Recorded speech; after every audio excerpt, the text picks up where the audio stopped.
Hello अस्सलाम वालेकुम। आज जो है थोड़ा सा हिस्टोपैथोलॉजी के मतलब पढ़ते हैं कि ये हिस्टोपैथोलॉजी है क्या, और हिस्टोपैथोलॉजी का बेसिकली एम एंड ऑब्जेक्टिव जो है ना वो क्या है। अच्छा, हिस्टोपैथोलॉजी जो है वो हिस्टोलॉजी पैथोलॉजी का, जिस तरह आपको पता है कि it's the normal functioning and structure of the body which goes wrong. ठीक है, अब उसको पढ़ने के लिए आपको माइक्रोस्कोपिक अपीयरेंसेस चाहिए, उसको डीप स्टडी करने। ग्रॉस जो है ना वो आपको बाहर की पिक्चर बताती है किसी ऑर्गन वगैरह की, लेकिन अंदर क्या चाह रहा है, अंदर प्रॉब्लम्स क्या चाह रहे हैं, उसको डिफ्रेंशिएट करने के लिए आपको माइक्रोस्कोपिक अपीयरेंस चाहिए होती है। माइक्रोस्कोपी के लिए आपको टिश्यू सैंपल चाहिए होता है। जब आप ग्रॉस टिश्यू लेते हैं तो वो आप सीधा से साधा उसको काट के खुद हाथों से नहीं स्लाइड्स पे लगा सकते। उसके लिए आपको ये जो मशीन नज़र आ रही है माइक्रोटोम, ये चाहिए होती है। इस पे आप एक प्रोसीजर के तहत ब्लॉक्स बनाते हैं जो कि ब्लू में आपको नज़र आ रहा है। ठीक है, वो ब्लॉक्स आप इस पे अटैच करते हैं। उसके बाद ये जो नीचे ब्लैक आपको नजर आ रहा है, दिस इज अ कटर। इस पे बड़ा फाइन ब्लेड लगा होता है। वो जितना आप उसको एडजस्ट करते हैं, वो उस एडजस्टमेंट के साथ जो है ना 5 माइक्रोन से छोटे या बड़े जो है ना पीसीस बड़े बारीक बारीक से काटता है। उस पीसीस को फिर आप स्लाइड पे रखते हैं, और ये स्लाइड जो है फ्रॉस्टेड स्लाइड होती है। इस पे फिर आप उसको फिक्स करते हैं और उसके बाद स्टेन करते हैं। इसका एक छोटा सा बेसिक जो है वो मैं आपको इस वीडियो में दिखाता हूँ। ठीक है, जिससे आपको थोड़ा सा आइडिया हो जाएगा कि हम किस तरह स्लाइड्स प्रिपेयर करते हैं। Tissue receiving.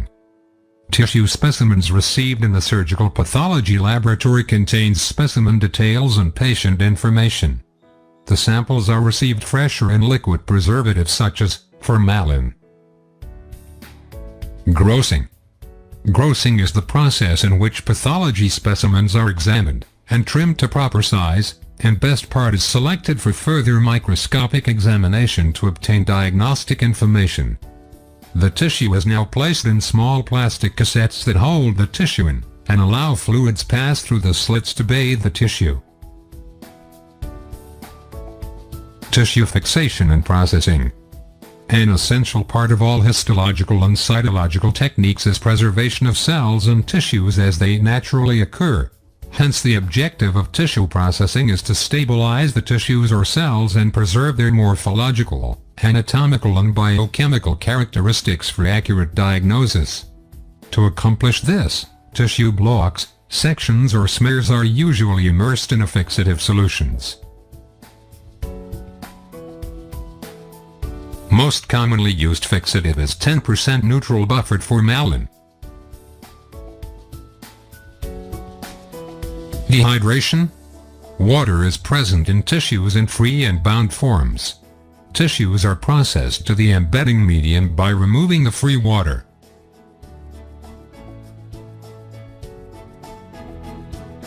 To minimize tissue distortion or shrinkage from dehydrant, delicate specimens are dehydrated in a graded ethanol series from water through 10%, 20%, 50%, 95%, 100% ethanol.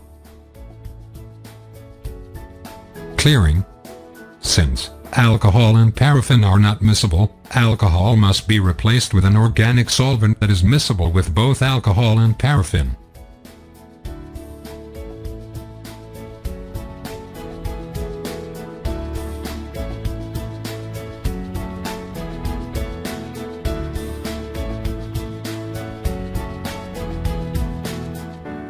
The tissues are usually put through 3 changes of the clearing agent and transferred to paraffin.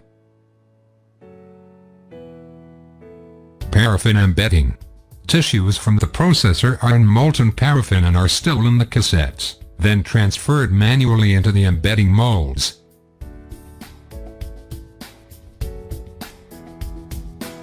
Tissues must be aligned properly at the bottom of mold, and the bottom part of the cassette containing accession number need to place over the mold. The mold and cassette are then filled with more molten wax. The paraffin is then allowed to solidify by putting the embedding molds on a refrigerated surface.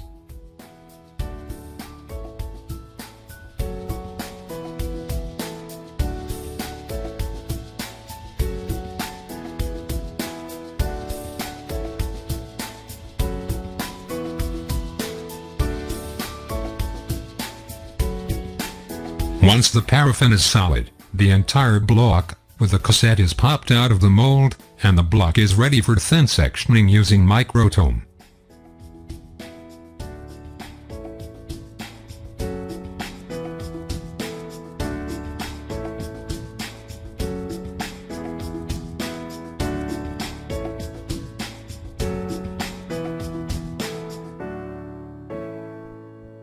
Section cutting or sectioning.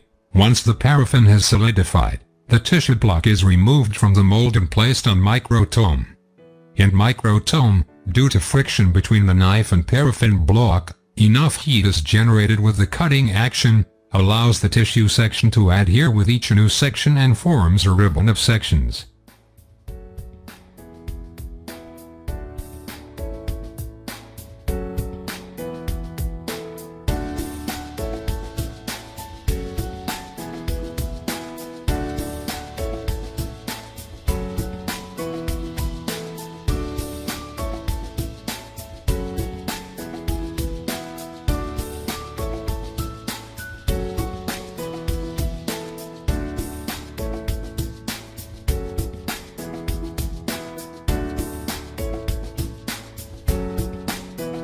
The ribbon is floated on warm water bath to remove any compression and wrinkles in the tissue caused by the cutting action, and the desired section is picked up on glass slide.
ये slides बन गई, ठीक है। अब जो है जब interpretation करनी होती है, आपने जो स्लाइड्स बन गई होती हैं, तो वो स्लाइड्स जो है वो बड़ी थिन, वो आपने जिस तरह देखा है कि पैराफिन उन्होंने लगाई, फिर उसके बाद कटिंग वगैरह की, ठीक है। अब इसमें जो स्लाइड्स बनी होती हैं, जो टिश्यू होता है, उस टिश्यू में आपको पता है कि उसमें सेलुलर, फाइब्रस, ट्यूबुलर स्ट्रक्चर सारे मौजूद होते हैं, ठीक है। अब ये सेलुलर स्ट्रक्चर्स हैं, वो डिफरेंट शेप्स के हैं, साइजेस के हैं, लेयर्स के हैं। इस तरह फाइब्रस स्ट्रक्चर सॉलिड्स भी हैं, और जो है ना जो कि कनेक्टिव टिश्यू, नर्वस और मसल टिश्यूज में आपको मिलते हैं, अदरवाइज आपको एपिथेलियम में इतना फाइब्रस टिश्यू नहीं मिलेगा। ट्यूबुलर स्ट्रक्चर जो है वो हॉलो हैं, वो कहाँ मिलेंगे आपको? इंटेस्टाइनल वगैरह के स्ट्रक्चर्स हैं, ये ग्लैंडुलर स्ट्रक्चर्स हैं। तो ये आपको डिफ्रेंशिएट करना जो है ना वो आना चाहिए, और ये हिस्टोपैथोलॉजिस्ट की निशानी होती है कि अगर उसके पास स्लाइड्स आए तो डिफरेंट कैरेक्टरिस्टिक्स के साथ वो आइडेंटिफाई कर लेता है कि कौन सा सेक्शन किस ऑर्गन का है। जब आप माइक्रोस्कोप के नीचे ना स्लाइड्स देख रहे होते हैं, तो एक स्लाइड पे ना एक ही ऑर्गन के डिफरेंट सेक्शंस मिलते हैं आपको, ठीक है। कि अगर आपके पास जो स्मॉल ऑर्गन्स हैं उसमें ट्यूबुलर स्ट्रक्चर्स हैं, जिस तरह आपको पता है कि जिस तरह आर्टरीज हैं, वेन्स हैं, कैपिलरीज हैं, वो आप एक टिश्यू काटते हैं उसके अंदर बहुत सारे सेक्शंस आपको मिलते हैं। इसी तरह अगर आप ये जो काट रहे होते हैं, इंटेस्टाइन काट रहे हैं किसी के साथ, ये वो, तो उसमें मुख्तलिफ ट्यूबुलर स्ट्रक्चर डिफरेंट टाइप्स के आपको नजर आते हैं। इसकी एग्जांपल ये है कि जैसे आप एग काटें ना, तो एग को अगर आप जितने डिफरेंट डायमेंशंस में काटेंगे उसकी डिफरेंट शेप्स आएंगी, उसमें डिफरेंस जो है ना स्ट्रक्चर्स आपको एलेबोरेट होंगे। इसी तरह एक ट्यूबुलर स्ट्रक्चर है, उसको अगर आप लॉन्गिट्यूडल काटते हैं तो उसकी अपीयरेंस जो है वो माइक्रोस्कोप के नीचे कुछ आएगी, उसकी ओब्लीक कटिंग होगी तो उसकी डिफरेंट आएगा। टेंजेंशियल उसकी कटिंग होगी तो उसमें डिफरेंट तरीके से सेल्स नजर आएंगे। ट्रांसफर्स में आपको डिफरेंट 3-4 सेक्शंस डिफरेंट तरीके से आप काट सकते हैं। यही सबसे इम्पोर्टेंट होता है कि आपने जब आपने देखना है स्लाइड के नीचे तो आपको पता होना चाहिए कि सेक्शन जो है ना वो कहाँ से काटा गया है, क्योंकि अगर आप डिफ्रेंशिएट नहीं कर पाएंगे तो आपको प्रॉब्लम होगा। जो प्रॉब्लम ये होगा कि बहुत सारे स्ट्रक्चर्स हैं वो आपको मिसमैच कर जाते हैं, ठीक है। आपको लग रहा होता है कि ये इंटेस्टाइन है लेकिन उसके साथ आपको लगता है ओहो ये तो किडनी का ट्यूब्यूल्स भी हो सकता है। तो ये डिफ्रेंशिएट करने के लिए ना आपको आइडिया थोड़ा सा होना चाहिए कि आपके एक माइक्रोस्कोपिक स्लाइड पे डिफरेंट टाइप्स के सेक्शंस नजर आपको आ सकते हैं और उनको आपने इजीली डिफ्रेंशिएट करना है। फॉर एग्जाम्पल अब ये आप एक टेस्टिकुलर स्लाइड देखें, इस पे आपको जो है मुख्तलिफ जो है ना वो आपको सेक्शंस जो है ना ट्यूब्यूल्स के नज़र आ रहे हैं। इसमें आपको लॉन्गिट्यूडनल प्लेन भी नज़र आ रहा है, लॉन्गिट्यूडनल आपने लंबा जो है उसको कट किया। इसी तरह ट्रांसफर प्लेन में आपको यही ट्यूब्यूल जो है वो राउंडेड अपीयरेंस में नज़र आ रहा है। ट्रांसवर्स प्लेन में उसके बाद फिर आपको ये डिफरेंट दो सेक्शंस ये भी नज़र आ रहे हैं कि जिसमें डबल बन रहे हैं, ल्यूमेंस बन रहे हैं। ओब्लीक प्लेन भी है। उसके अलावा आपको जो है ना टेंजेंशियल प्लेन में आपको इस तरह लग रहा है कि ये सेल से भरी हुई है। अच्छा, अब ये देखें डिफरेंट दिखाने का एक्सपेक्ट मतलब ये है कि अगर आप यहाँ देखते हैं तो आपको लगता है कि वो ये तो सेल भरे हुए हैं, यहाँ तो ये तो कैंसर हो सकता है इसका टेस्टिकुलर का, लेकिन ऐसी बात नहीं है। टेस्टिकुलर कैंसर के ये कैंसर के जो सेल्स होते हैं वो नॉर्मल सेल से काफ़ी आप उनको डिफ्रेंशिएट कर सकते हैं। तो ये स्लाइड दिखाने का मतलब था कि एक जो टेस्टिकुलर जो है ट्यूब्स हैं, ठीक, उसके अंदर आपको मुख्तलिफ प्लेन्स में मुख्तलिफ तरह की आपको अपीयरेंसेस आ सकती हैं। These are quite normal. ये आप टेस्टिकुलर आप सेल्स देख रहे हैं तो सेल्स के अंदर ये जो है दीज आर ऑल स्पर्मेटिड्स और स्पर्मेटोजोआ, और जो आपको यहाँ नजर नहीं आ रहा है जिसपे आप सस्पिशन कर सकते हैं वो जी स्पर्म्स तो और स्पर्मेटिड्स तो कोई है ही नहीं इसके अंदर, तो मोस्ट प्रोबेबली ये ट्यूमर सेल से इन्फिल्ट्रेट किया, लेकिन ऐसी बात नहीं है।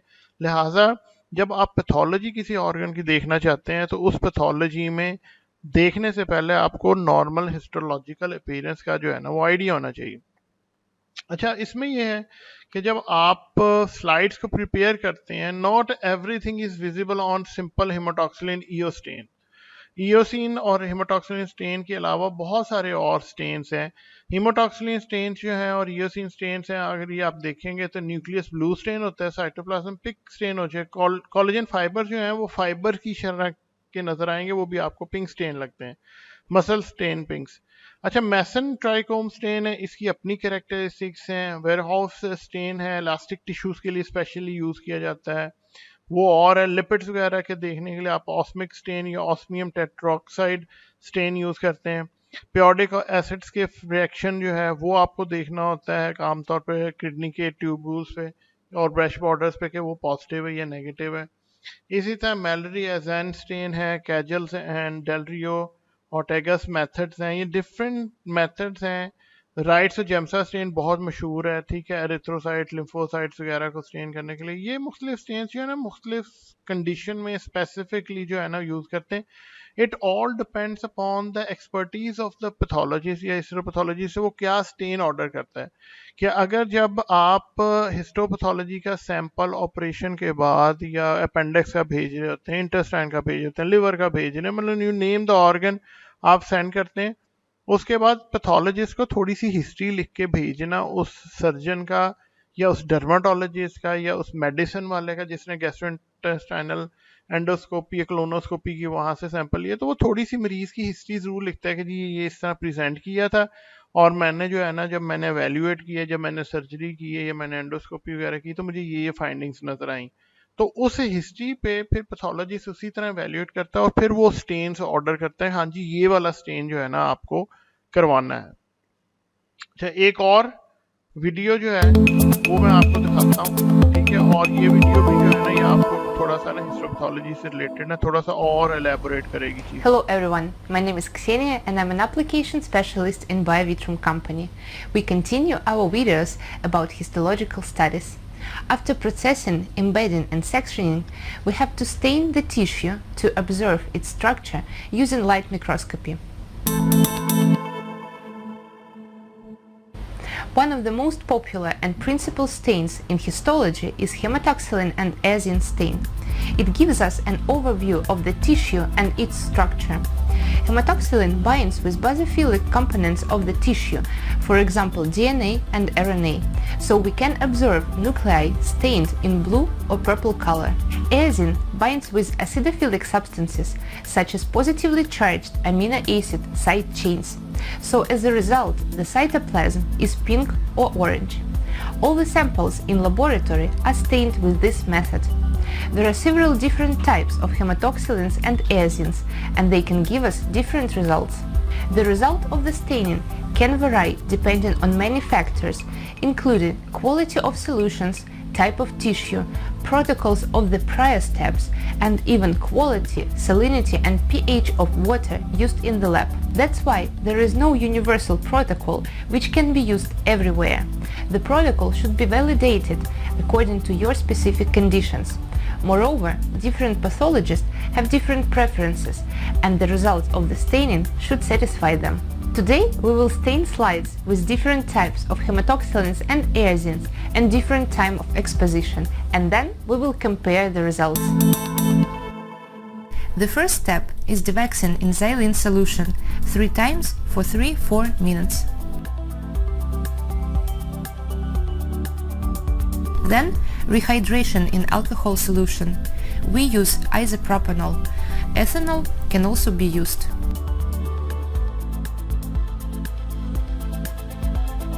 Then we wash slides in distilled water.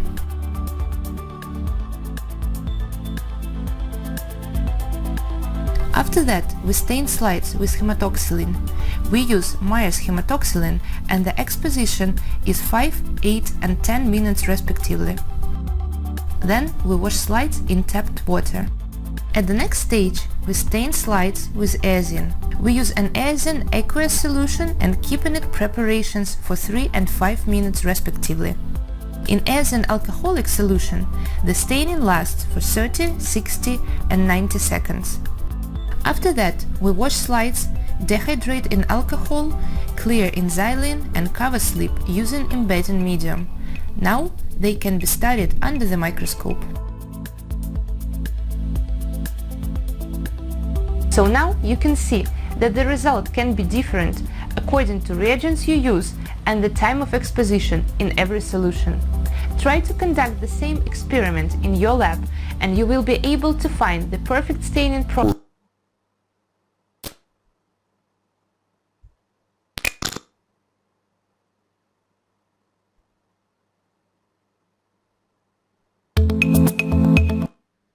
अच्छा, अब ये वीडियो भी आपने देख ली कि हीमोटॉक्सिलिन यूरोसिन किस तरह करते हैं। तो अब हम थोड़ा सा, सबसे इम्पोर्टेंट है एपिथेलियल टिश्यू। एपिथेलियल टिश्यू एक बहुत इंपॉर्टेंट कंपोनेंट है हमारे बॉडी का। तो एपिथेलियल टिश्यू को ज़रा थोड़ा सा देख लेते हैं, बेसिक्स इसकी। और इसमें जो है ना कि मतलब आपने जो डायग्राम्स वगैरह को जो ड्रॉ करना है, ये वो मैं आपको साथ साथ जो है वो बताता रहूँगा, ठीक है। एपिथेलियल टिश्यू एक्चुअली है क्या? 4 टाइप्स के हैं basic epithelial tissues in the body, जिसमें epithelial tissue is one of that one. इसके अलावा आपके पास कनेक्टिव टिश्यूज हैं, मस्कुलर टिश्यू है, and you have a nervous tissue, ठीक है। अब ये आपस में कोऑर्डिनेटेड काम कर रहे होते हैं, ठीक है। अब एपिथेलियल का ये ऑर्गन है, उसमें एपिथेलियल मस्कुलर टिश्यू भी हो, दोनों होंगे। किसी में एपिथेलियल मस्कुलर नर्वस टिश्यू होगा, किसी में एपिथेलियल टिश्यूज भी होंगे, कनेक्टिव टिश्यूज भी होंगे, मस्कुलर भी होंगे, नर्वस टिश्यू होंगे। अब स्किन के अंदर आपके कनेक्टिव टिश्यू और एपिथेलियल टिश्यू है, majority epithelial tissue, connective tissue भी है। इसी तरह आपके मसल्स में ज्यादा मस्कुलर टिश्यू है, लेकिन उसके अलावा आपकी ब्लड वेसल्स भी होंगी, नर्वस टिश्यू भी होगा, एपिथेलियल टिश्यू भी होंगे। अब आप कहते हैं जी ब्लड वेसल्स कहाँ से आ गई? बहुत सारी जो ब्लड वेसल्स हैं उसमें मस्कुलर के साथ एपिथेलियल जो है ना वो टिश्यू भी मौजूद होता है। अच्छा, अब एक तो साथ साथ इन्होंने काम करना, इन कोऑर्डिनेशन काम करना, जिस तरह जिस्म के तमाम जो है ऑर्गन्स जो है वो काम कर रहे थे इन टेंडम। एपिथेलियल टिश्यू जो है उसको एपिथेलियम भी कहते हैं। इसमें शीट्स ऑफ सेल्स होते हैं, इसमें सेल्स होते हैं जो कि इंटरकनेक्टेड होते हैं। ये आपकी लाइनिंग बना रहे होते हैं इंटरनल कैविटीज की, जो एपिथेलियल टिश्यू या एपिथेलियम है, ठीक है, ऑर्गन्स की भी, ग्लैंड्स की भी। इसके अलावा एपिथेलियल टिश्यू है स्ट्रांगली इन कांटेक्ट होते हैं, सिंगल लेयर में भी होते हैं, मल्टीपल लेयर में भी होते हैं। और ये जो है ना ऑर्गन टू ऑर्गन इनकी वेरिएबिलिटी है, वो वेरिएबिलिटी भी मैं आगे बताता हूँ कि वेरिएबिलिटी किस तरह होती है। अब ये वेरिएबिलिटी भी है डिपेंडिंग अपॉन के वो एपिथेलियम किस ऑर्गन में है। किसी ऑर्गन में सिंगल शीट आपको नजर आएगी, किसी में आपको मल्टीपल शीट्स या नजर आएंगी, वो भी हम आपको देख दिखाते हैं। अच्छा, कुछ स्पेशल मॉडिफिकेशंस होती हैं जो एपिथेलियल जो एपिथेलियम बनी होती है डिफरेंट जो है ना सेल्स से मिलके बनती हैं। Epithelial different types of cells हैं, ठीक है। अब उन सेल्स की सरफेस पे मॉडिफिकेशन तीन तरह की हो सकती हैं। आपको सीलिया भी नजर आ सकते हैं जो मोटाइल स्ट्रक्चर हैं, जिस तरह यूट्राइन ट्यूब्स में, यूट्रस में, कंडक्टिव ट्यूब्स ऑफ रिस्पिरेटरी जो सिस्टम है उसके अंदर आपको सेल के ऊपर एक छोटे से ब्रश बॉर्डर से जिस तरह आपको सीलिया से ये हिलती हुई चीजें थोड़ी सी नजर आएंगी। इसी तरह माइक्रोविलाई हैं जो कि स्मॉल हैं, नॉन मोटाइल प्रोजेक्शंस हैं जो कि अब्जॉर्प्टिव सर्फेसेस भी होंगी स्मॉल इंटेस्टाइन की या proximal convoluted tubules of the kidney. इस तरह स्टीरोसीलिया जो है ये भी नॉन मोटाइल है, लॉन्ग है। माइक्रोविलाई स्मॉल होते हैं, ये लॉन्ग नॉन मोटाइल है। ये आपके जो है ना एपिडिडमस और वास्ट डिफरेंस पे आपको स्टीरोसीलिया, स्टीरोसीलिया मतलब तो छोटे बहुत बारीक से माइन्यूट से जो है ना आपको नजर आएंगे, और इनका फंक्शन भी जो है वो एब्जॉर्प्शन है, जिस तरह आप माइक्रोविलाई को यूज करते हैं इंटेस्टाइन के अंदर एब्जॉर्प्शन वगैरह के लिए। अब डिफरेंट एपिथेलियल टाइप्स जो है ना उनको वन बाय वन देख लेते हैं। सबसे पहले जो एपिथेलियम है वो बनती है स्केमस सेल से, ठीक है। ये कहते हैं, इसे कहते हैं simple squamous epithelium. It is basically a layer of flat and squamous cells। अच्छा, अब मीजोथीलियम और एंडोथीलियम दोनों स्केमस सेल से बनी होती है। अब ये नाम डिफरेंट है इस वजह से कि एपिथेलियम जिस अगर एपिथेलियम डाइजेस्टिव ऑर्गन्स में होगी, लंग में होगी या हार्ट में होगी तो उसे हम कह देते हैं ये मीजोथीलियम है, वो एपिथेलियम। इसी तरह inner chamber of the heart में, ब्लड वेसल्स में, लिम्फेटिक वेसल्स में जो एपिथेलियम है उसको कहेंगे एंडोथीलियम, ठीक है। ये आप अगर तस्वीरें देखेंगे, अगर आप इस तरह देखते हैं, ये वाले जो आपको नीचे जो सेल्स नजर आ रहे हैं आपको सेल बाउंड्रीज ये येलोइश कलर में, इस तरह के आपने एफएससी में भी देखे होंगे। अनियन पील जब करते हैं ना तो अनियन पील को आप एग्जामिनेशन करते हैं माइक्रोस्कोप के नीचे, आपको बिल्कुल इस तरह की पीनस नजर आती है। ये तो स्टेन हुए में। अच्छा, इसमें ये होता है कि स्पिंडल कभी आपने देखा हो ना जो कि टैपर करता है एंड पे, तो उस तरह स्पिंडल शेप सेल्स होते हैं जिसमें आप ये फ्राइटल लेयर ऑफ बोमेन कैप्सूल में आप ये देखें कि ये स्पिंडल है, यहाँ टैपर कर रहा है और बीच में ये न्यूक्लियाई है, ठीक है। ये लेयर जो बन रही है बोमेन कैप्सूल की ये स्केमस सेल्स की है। इसी तरह यूनि ब्लैडर का जो सिरोजा है, ठीक है, उसके अंदर भी ये आपको जो नजर आ रही है ना ये एपिथेलियम जो ये जो नजर आ रही जो मीजोथीलियम आपको नजर आ रही है, ये देखें स्केमस सेल्स है। राउंड न्यूक्लियाई हैं, लॉन्गेटेड न्यूक्लियर, और यहाँ टैपर कर रही है ये end, this is called simple squamous cell epithelium. उसके बाद दूसरी आ जाती है simple cuboidal epithelium. Cuboidal epithelium में आप देखें सेल न्यूक्लियस बड़ा है और जो सेल है it's almost square type cells हैं, ठीक है। ये one layer epithelium, squamous cell epithelium भी वन लेयर होती है, ठीक है। ये परपेंडिकुलर दी सरफेस होती है और सेल जो है ना स्मॉल बॉक्सेस या क्यूब जिस तरह मैंने बताया उस तरह आपको नजर आते हैं। ऑब्वियसली ये जो सेल्स हैं ये आपस में भी कनेक्टेड होते हैं, दूसरा ये अटैच होते हैं with the basement membrane to the underlying structure, ठीक है। ये बहुत इंपॉर्टेंट है। अब यहाँ आप को ये नजर ओवेरियन सरफेस पे जो है ना ये आपको ये क्यूबाइडल सेल्स जो है ना ये नजर आ रहे हैं, ये स्ट्रोमा है, लेकिन ये कि ये सेल्स जो हैं ये सारे क्यूबाइडल सेल्स हैं। इसी तरह आपको पोर्टल जो है जो ट्राइएड है ये आपको बाइल डक्ट्स के अंदर जो है ना वो आपको इसी तरह क्यूबाइडल सेल्स नजर आएंगे, ये सारे क्यूबाइडल सेल्स हैं। ये क्यूबाइडल, ये आर्टरीज वगैरह के तो नहीं, लेकिन ये वाले जो सेल्स हैं दीज आर क्यूबाइडल सेल्स, ठीक है। और ये एंडोथीलियम बना रहे हैं, ये भी एंडोथीलियम बना रहे हैं क्योंकि एपिथेलियम बनाती है एंडोथीलियल सेल्स। यहाँ ये कहाँ कहाँ होते हैं, ये रीनल ट्यूब्यूल्स में, small collecting ducts of the kidney, thyroid में, पेरेन्काइमा ऑफ एक्सोक्राइन ग्लैंड्स में। इसके अलावा जो है ना रेटिना और सीलियर बॉडी जो है ना उस पे ये आपको क्यूबाइडल एपिथेलियम जो है वो नजर आएगी। इसके बाद आती है सिंपल कलमनर एपिथेलियम। इसमें देखें सेल्स बड़े बड़े हैं, लॉन्ग सेल्स हैं, लॉन्गेटेड सेल्स आपको नजर आ रहे हैं, और उसमें सेंट्रली जो है ना एक आपको न्यूक्लियस नजर आ रहा है। बहुत सारी कलमनर एपिथेलियम्स होते हैं जिनके ऊपर सीलिएटेड सेल्स, माइक्रोविलाई या स्टीरोसीलिया जो है ना वो मौजूद होते हैं। इनकी करेक्टरिस्टिक्स ये है कि the cells are tall, lined by microvilli, ठीक है। It's lines that lumina, lumina का मतलब होता है अंदर वाली कैविटी, कैविटी जो है, डाइजेस्टिव ऑर्गन्स की। ये म्यूकस भी एक्सक्रीट करती है, ठीक है, स्टमक लाइनिंग के अंदर, इंटेस्टाइन के अंदर भी, ठीक है, और एब्जॉर्प्शन भी जो है ना स्मॉल इंटेस्टाइन में हेल्प करती है। अच्छा, अब ये जो है ये हिस्टोलॉजिकल अपीयरेंस है स्टमक की एपिथीलियम की, जो कि कलमनर एपिथीलियम है सिर्फ। अच्छा, अब ये कलमनर एपिथीलियम, ये मैं आपको बताता हूँ, ये तस्वीर जो है वो आपने ड्रॉ करनी है, ठीक है, A4 साइज पेपर पे, और उसकी पिक्चर उठा करके आपने ये जो है ना अपने CR को या GR को जो है सेंड करेंगे, वो मुझे आपकी कलेक्टिव पिक्चर जो है, ठीक है, वो परसों तक मुझे जो है ना वो आप भेज दीजिएगा। कलमनर एपिथेलियम आपको नजर आ रही है, ठीक है, कलमनर एपिथेलियम आपको नजर आ रही है, एपिकल साइटोप्लाज्म है, और जो है ना ये बेजल आपको न्यूक्लियर नजर आ है, लेकिन सेल्स जो है ना वो एलोंगेटेड हैं, ठीक है, और ये ट्यूब्यूल से बन रहे हैं।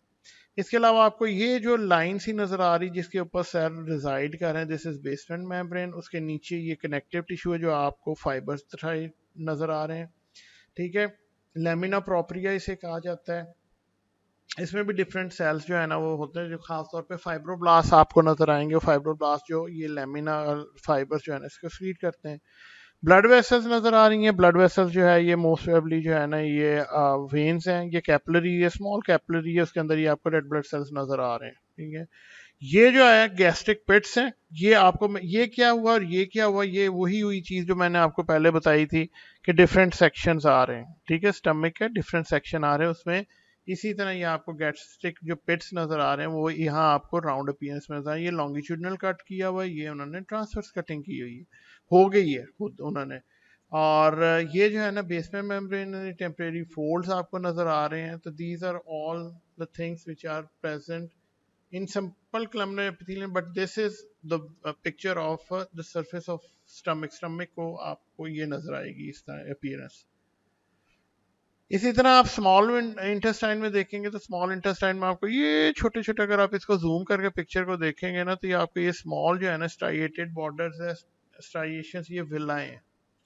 इसके अलावा यहाँ आपको स्ट्राइएटेड बॉर्डर नजर आ रहा है, कलमनर सेल्स नजर आ रहे हैं, थोड़े से आपको इंटरपर्स्ट है, ये गॉबलेट सेल्स भी नजर आ रहे हैं। जहां जहां आपको ये गॉबलेट सेल्स नजर आए वहां थोड़ी सी सिक्रीटरी कैपेबिलिटी होती है इंटेस्टाइन की, ठीक है। यहाँ आपको कैपिलरीज भी नजर आ रही है, जिस तरह पिछली पिक्चर में बात, ये भी ब्लड वेसल्स है। इट इज नॉट क्लियर कि whether this is a capillary और आर्टरी और when, but it seems like this is a capillary. ये तस्वीर जो है ना ये आपने ना जो लास्ट पिक्चर है, ये वाली जो पिक्चर है, ये आपने पिक्चर जो है वो ड्रॉ करनी कलमनर एपिथेलियम की इसी तरह।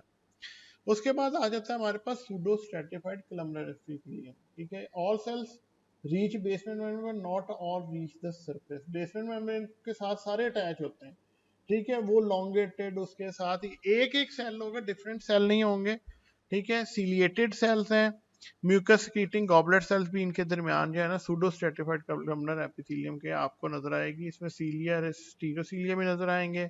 अपर रेस्पिरेटरी ट्रैक जिसमें nasal cavities, auditory tube, nasopharynx, larynx, trachea and bronchi है, उसमें आपको नजर आएंगे। इसके अलावा फीमेल रिप्रोडक्टिव ट्रैक में, ठीक है, efferent ducts of testis, ciliated cells जो हैं वो ओवोसाइट और स्पर्म्स को जो है ना वो ट्रांसपोर्ट करते हैं।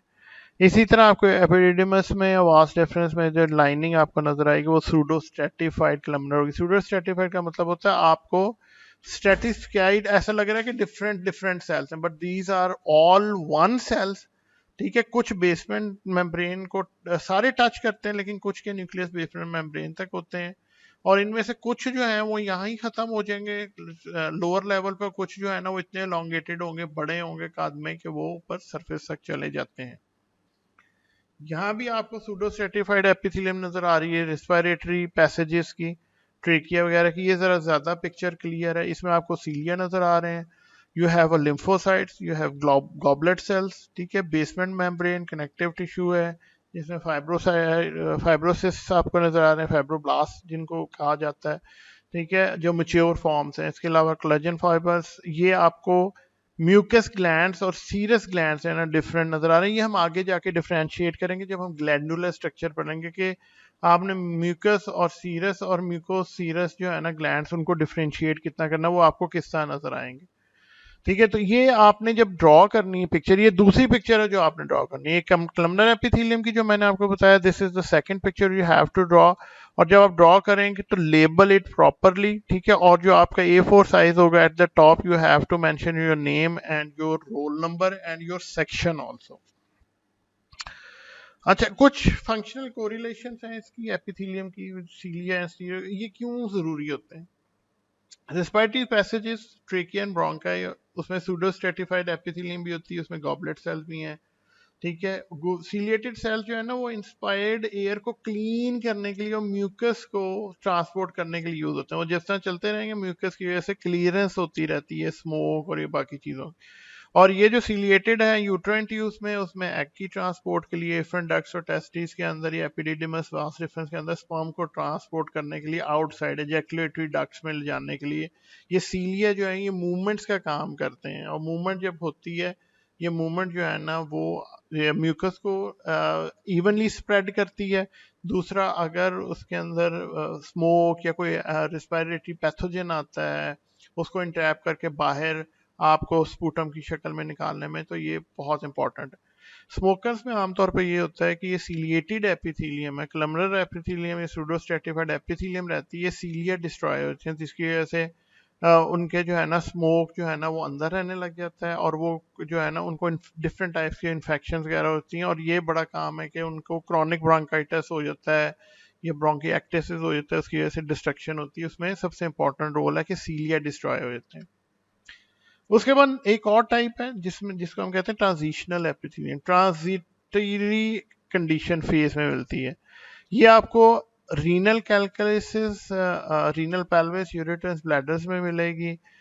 स्ट्रेच होगी तो आपको स्ट्रेट लगेगी, लेकिन आपको ये सेल्स ना क्यूबाइडल लगते हैं और ना ही ये सेल्स जो है ना वो आप कहें कि स्केमस सेल्स होते हैं स्ट्रेच होके, लेकिन इट सीम्स लाइक स्केमस सेल की इनकी थोड़ी सी करेक्टरिस्टिक्स डिफरेंट होती है, ठीक है। इसके अलावा ये जो है प्रोटेक्टिव बैरियर बना रहे हैं बिटवीन यूरिन एंड लाइन, और ट्रांजिशन एपिथेलियम आपके ब्लैडर में होती है। ये आपको जो पिक्चर दिखाई है, दिस इज अनस्ट्रेच्ड और रिलैक्स, जिसमें ट्रांजिशनल एपिथेलियम है, सेल्स इन ट्रांजिट है, आपको different different sales different types के थोड़े से नजर आ रहे हैं। दिस इज नॉट डिस्प्लेसिया, क्योंकि आपको न्यूक्लियस आप देखेंगे, न्यूक्लियस सारों के एक तरह के हैं। जो डिस्प्लेसिया होता है उसमें न्यूक्लियस जो है ना वो डबल ट्रिपल या डार्क या बड़े हो जाते हैं, उसमें आपको सेल की शेप भी डिस्टॉर्टेड नजर आती है। इसमें ऑलमोस्ट सेल्स जो है वो एक ही शेप के जो है ना वो चल रहे हैं। बेसमेंट मेम्ब्रेन है, कनेक्टिव टिश्यू है, विन्यूल्स हैं, स्मूथ मसल्स हैं, ये आपको नजर आते हैं। इसलिए हिस्ट्री जो है वो बहुत इंपॉर्टेंट है। बाज़ दफा ऑर्गन्स की अपीयरेंस जो है ना वो आपस में एक दूसरे के कंफ्यूज कर रही है। अब वही सेल हैं, देखें आप, स्केमस सेल नहीं हुए, ठीक है। सरफेस सेल जो हैं वो थोड़े से फ्लैट हो गए, but you have a different layer, ये ट्रांजिशनल सेल्स हैं। ये आपको थोड़े से क्यूबाइडल लगेंगे, but it's not cuboidal shape. Cuboidal shape जो है बड़ी रेगुलर जो है ना स्क्वायर टाइप जो है ना शेप जो है नजर आती है। तो ये जो है ना ये आपकी जो है ना ट्रांजिशनल एपिथेलियम है। ट्रांजिशन एपिथेलियम डिस्टेंशन को करती है अलाउ, जो ब्लैडर आपका बहुत बड़ा हो जाता है, ब्लैडर आपका जो है नॉन डिस्टेंडेड फेज में और एक्सटेंडेड फेज में तकरीबन ऑलमोस्ट 10 टाइम्स बड़ा हो जाता है। That's why you can even hold almost 10 litres of urine. जो बीपीएच के पेशेंट्स वगैरह होते हैं ना, तो बहुत ज़्यादा जो है ना वो जो है ना इसको यूरन को होल्ड कर सकते हैं, इतना स्ट्रेच कर जाता है। Stretch is like a balloon, ठीक है। तो ये बहुत इंपॉर्टेंट है, और ये प्रोटेक्टिव ऑस्मोटिक बैरियर का भी जो है ना ये काम करती है ट्रांजिशनल एपिथेलियम। स्ट्रेटिफाइड एपिथेलियम को हम देख लेते हैं, उसकी करेक्टरिस्टिक्स, ठीक है। इसमें मल्टीपल लेयर्स ऑफ सेल्स हैं, कलमनर भी होंगे, क्यूबाइडल भी मिलेंगे, स्क्वेमस भी मिल जाएंगे, ठीक है। सुपरफिशियल जो लेयर है, ठीक है, वो एपिथेलियल ओरिजिन को डिफाइन करती है कि जी आपको सुपरफिशियल लेयर देख के अंदाजा हो जाता है कि स्ट्रेटिफाइड एपिथेलियम। स्ट्रेटिफाइड में आप तीन तरह की एपिथेलियम से नॉन कैरेटिनाइज्ड हैं, ठीक है, जो स्केमस एपिथेलियम है ज्यादातर, ठीक है। इस वो नॉन कैरेटिनाइज्ड होती है। कैरेटिनाइज का मतलब होता है जहाँ कैरेटिन की जरूरत होती है वहाँ डेड जो है ना एक सरफेस ऊपर सेल्स के ऊपर बनती है, जहाँ continuous abrasions, bacterial invasion and desiccation हो रही है, वहाँ कैरेटिनाइज्ड आपको एपिथेलियम मिलेगी, ठीक है। इसके अलावा क्यूबाइडल एपिथेलियम आपको सिक्रीटरी ग्लैंड्स के अंदर नजर आएगी, स्ट्रेटिफाइड जो है क्यूबाइडल एपिथेलियम। ये है स्केमस नॉन कैरेक्टराइज, क्योंकि जो सरफेस, अब इसको नाम देना है तो जो अब सेल्स डिफरेंट आपको नजर आ रहे हैं, आप देखें बेसमेंट मेम्ब्रेन पे आपको सेल्स डिफरेंट नजर आ रहे हैं, ऊपर जाते जाएंगे तो ये सबसे ऊपर स्केमस सेल, ये स्केमस लेयर है, दैट विल डिटरमाइन कि इसको नाम क्या देंगे। इसको नाम हम दे देते हैं स्ट्रेटिफाइड स्केमस। इधर क्यूबाइडल होंगे तो हम कह देंगे स्ट्रेटिफाइड क्यूबाइडल, अगर कलमरर होंगे तो सेल सारे अपर लेयर में तो हम उन्हें कह देंगे स्ट्रेटिफाइड कलमरर एपिथेलियम है, ठीक है। ये जो है, ये तस्वीर जो है एसोफेगस की है, नॉन कैटनाइज एपिथेलियम है, स्ट्रेटिफाइड स्केमस एपिथेलियम। ये भी आप लोगों को जो है ना ड्रॉ करनी है with the labelling and all the things which I have told you earlier. ये स्ट्रेटिफाइड स्केमस है, इसमें ज्यादा जो बड़ी लेयर है ये स्केमस सेल्स की, ये कैरेटनाइज्ड है, ये कैरेटन है, ठीक है, जो स्टेटम। और ये आपको नजर आएगी, किधर नजर आएगी, ये आपको स्किन के अंदर भी नजर आती है, ठीक है। ये आपकी लेयर जो है, ये आपकी जो नेल्स हैं उसमें भी क्या, ठीक है, आपको नजर आएगी। बाज दफा कैरेटनाइज्ड होते हैं, कैरेटिन ये है सारी डिपॉजिट। तो ये लेयर जो आपकी, ये आपको स्किन में नजर आएगी। It is compose of 5 different layer. वो एपिडर्मिस है, एपिडर्मिस डर्मिस, ठीक है। तो एपिथेलियम जो स्किन है, ठीक है, it is compose of epidermis and dermis. Epidermis की 5 लेयर्स हैं, वो आपको इस तरह बाज़ दफ़ा नजर आती हैं, स्ट्रेटम कॉर्नियम, लूसिडम, बेज़ेल, ठीक है, ग्रेनुलोसम, ठीक है। और ये जो है ना, और इसमें बाज़ दफ़ा आपको जो केराटिनाइज है ना लेयर्स, उसमें आपको बाज़ दफ़ा स्वेट ग्लैंड्स भी नजर आते हैं, ठीक है। इसी तरह स्ट्रेटिफाइड क्यूबाइडल एपिथेलियम है, ये स्लाइवरी ग्लैंड्स की एपिथेलियम है, उसमें ये स्क्रीशंस हैं, ये पिंक पिंक आपको नजर आ रही हैं। अब इसमें चूंकि डबल सेल्स आपको नजर आ रहे हैं बॉर्डर, और these are all cuboidal cells, तो हम इसे कह देते हैं जी स्ट्रेटिफाइड, यानी मुख्तलिफ लेयर्स रखने वाली क्यूबाइडल एपिथेलियम जो है ना वो है। तो स्लाइवरी ग्लैंड्स में आपको इस तरह स्ट्रेटिफाइड जो है ना एपिथेलियम क्यूबाइडल मिलेगी। इसकी फंक्शनल जो अगर कोरिलेशन देखें तो ये increase wear and moist cavities of the जो है ना एसोफेगस वजाइना रोल कैविटी में मिलती है। मल्टी लेयर्ड है, स्ट्रक्चरल इंटेग्रिटी को करती है। लार्ज एक्सीटी डक्ट्स हैं किडनी के, ठीक है, वो स्लाइवा या पैंक्रियास को देखते हैं तो वहाँ भी आपको स्ट्रेटिफाइड ये एपिथेलियम नजर आएंगी। कैरेटन लेयर्स या कैरेटनाइजेशन ऑफ द स्किन जो है, ठीक है, ये जो है ना प्रिविनली आपको प्रोटेक्ट करती है ब्रेयन से, डेसिकेशन से एंड बैक्टीरियल इन्वेजन से। Thank you very much for your listening, ठीक है। और हम इसको कंक्लूड करते हैं, फिर अब हम नेक्स्ट जो है वो इंशाल्लाह हम ग्लैंडुलर स्ट्रक्चर के मुतालिक पढ़ेंगे। और जो मैंने आपको 3 चीज़ें बताई हैं, कलमरल एपिथेलियम का, उसके बाद जो है आपको ट्रांजिशनल एपिथेलियम का, और ये जो जो स्केमस जो है ना नॉन कैरेटिनाइज एपिथेलियम, वो आपने ड्रॉ करनी है, और ड्रॉ करके मुझे जो है परसों तक जो है ना वो आपने सेंड करनी। Thank you very much.